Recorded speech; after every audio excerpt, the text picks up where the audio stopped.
El Evangelio de cada día.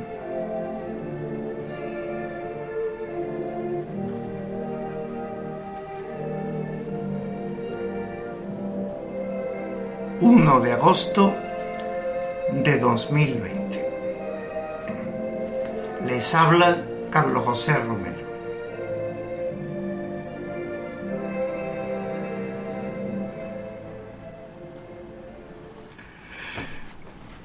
Buenos días. Vamos a referirnos hoy, en primer lugar, al santo del día, a uno de los muchos santos que hoy conmemora la Iglesia, que es San Alfonso María de Ligorio, un napolitano de finales del siglo XVII y primera mitad del siglo XVIII. Fue una persona realmente entregada al servicio a los demás. En un primer momento se dedica a la abogacía, hasta que finalmente, después de una experiencia ante el Santísimo y al descubrir realmente la miseria en que vivían tantas personas en el Hospital de Incurables de Nápoles, decide vivir entregado, consagrado al Señor, haciéndose sacerdote. Su carisma fundamental va a ser la predicación misional, especialmente en los ámbitos rurales. De hecho, es el fundador de los misioneros redentoristas. Durante muchísimo tiempo, él muere a una edad muy avanzada. Se dedica, pues, no solamente a predicar, sino a escribir. Es autor de numerosísimos libros de teología y sobre todo de moral. Está considerado por la Iglesia como el patrón de los confesores y de los moralistas. Fue canonizado por Gregorio XVI en 1839. Respecto al texto del Evangelio, es el siguiente. Capítulo 14 de San Mateo, versículo 1 al 12. Por entonces, el tetrarca Herodes oyó hablar de Jesús y dijo a sus cortesanos: «Es Juan el Bautista que ha resucitado de entre los muertos, y por eso actúan en él los poderes milagrosos». Y es que Herodes había detenido a Juan, le había encadenado y le había metido en la cárcel por causa de Herodías, la mujer de su hermanastro Filipo, pues Juan le decía: «No te es lícito tenerla por esposa». Y aunque quería matarlo, tuvo miedo del pueblo, que le tenía por profeta. Un día que se celebraba el cumpleaños de Herodes, la hija de Herodías danzó en público, y tanto agradó a Herodes que éste juró darle lo que pidiera. Ella, aconsejada por su madre, le dijo: «Tráeme en una bandeja la cabeza de Juan el Bautista». El rey se entristeció, pero por el juramento y por los comensales mandó que se la dieran. Y por tanto ordenó decapitar a Juan en la cárcel. Trajeron la cabeza en una bandeja y se la dieron a la muchacha, que se la llevó a su madre. Después vinieron sus discípulos, recogieron el cadáver, lo sepultaron y fueron a contárselo a Jesús. Bien, hasta ahí el texto del Evangelio. Como hacemos siempre, vamos a tratar de distinguir pues una nota teológica muy breve y otra nota también muy breve referente a algún valor, alguna enseñanza para nuestra vida cotidiana. Con respecto a la teología, volvemos otra vez al tema del profeta, en este caso la muerte del profeta Juan el Bautista, considerado por los exégetas como el último gran profeta del Antiguo Testamento. Y en la muerte de Juan el Bautista podemos realmente ver lo que es la muerte de un profeta, es decir, de esa persona que con su palabra y con su vida hace presente al Señor. Es quizás momento de hablar de los grandes profetas que ha tenido nuestra humanidad y también nuestra Iglesia, y cómo sistemáticamente han tratado las autoridades políticas, económicas y también religiosas de apagar su voz, y muchas veces los han conducido a la muerte.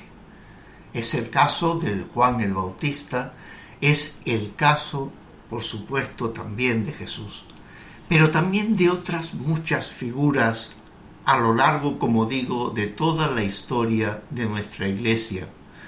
Cómo no referirnos a los primeros grandes mártires del cristianismo, cómo no referirnos en la época medieval a Francisco de Asís, a Santa Catalina de Siena, Santo Domingo. En la época moderna, pues podemos hablar de San Juan de la Cruz, Santa Teresa de Jesús, y ya en nuestros días, pues, por ejemplo, Monseñor Romero, arzobispo de El Salvador, Juan XXIII, el Padre Arrupe, Juan Pablo II y quizás ahora también Francisco. Personas en donde realmente Dios se ha hecho presente en nuestro mundo y en nuestra Iglesia, y han atizado, han azuzado, podemos decir, han impulsado ese lo que podríamos denominar el sensus veritatis del pueblo o el sensus fidei de la Iglesia. Con respecto a la nota sobre los valores de nuestra cotidianidad, yo quería insistir fundamentalmente en algo que aparece mucho en las versiones cinematográficas que se hacen del episodio que hoy comentamos. Y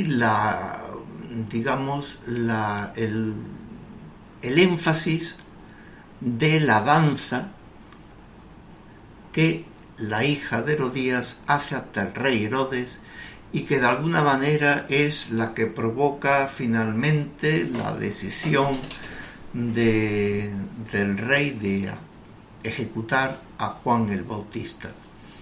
Y esto nos une también muchas veces a una concepción ciertamente errónea, pero muy repetida, de la figura de la mujer a través de su erotismo como causa muchas veces del pecado, de la perdición de los hombres, ¿no?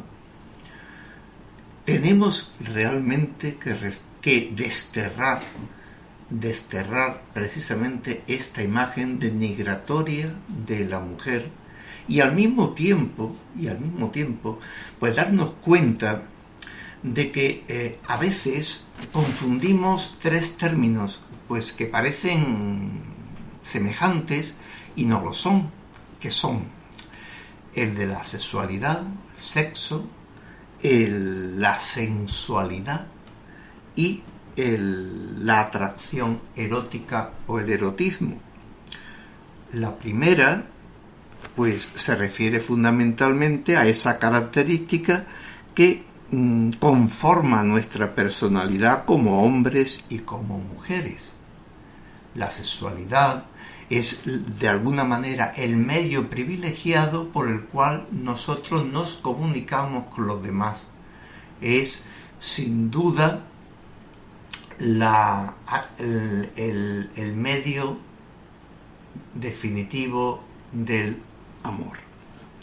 La sensualidad es entrar en el mundo de las emociones, de los sentimientos, un mundo muy rico, pero que a veces pues no nos permite conocer y actuar con claridad. Y por último, la atracción erótica o el erotismo, que no es otra cosa, efectivamente, pues esa atracción que genera la sensualidad de nuestros cuerpos sexuados, ¿no? Realmente, y esto aparece claramente en el libro del Génesis, el erotismo es absolutamente necesario, un elemento querido por Dios para el acercamiento y para el amor entre el hombre y la mujer, pero que quizás nosotros hemos convertido en otra cosa. Si leemos el Cantar de los Cantares, pues nos daremos cuenta de que realmente esa comunión afectiva, erótica, entre el hombre y la mujer supone una expresión clara de lo que es la comunión de Cristo con la Iglesia. Y por último, pues les voy a contar a ustedes un cuento que espero les guste. Es muy breve, pero creo que muy significativo. Se titula Dos estrellas y dice así: un ermitaño recogía diariamente un hato de ramas, lo cargaba en su borriquillo y lo intercambiaba en el pueblo por lo que le ofrecieran, queso, verdura. A mitad de camino de regreso, cuando el cansancio y el calor arreciaban, pasaba delante de una fuente de agua fresca y el ermitaño pasaba de largo ofreciéndole este sacrificio a Dios. Por la noche, Dios le obsequiaba con una luminosa estrella en el firmamento. Un día, un muchacho se unió al ermitaño en su camino. Ese día el sol apretaba especialmente y la cuesta se hacía pesada. Cuando se acercaban a la fuente, el viejo ermitaño leyó en los ojos del joven que el chico no bebería si él no lo hacía. Decidió beber, aun a costa de quedarse sin estrella. Pero esa noche brillaron en el firmamento dos. Bien, pues es todo lo que podemos decir sobre este aspecto del Evangelio, el Santoral y este comentario. Buenos días.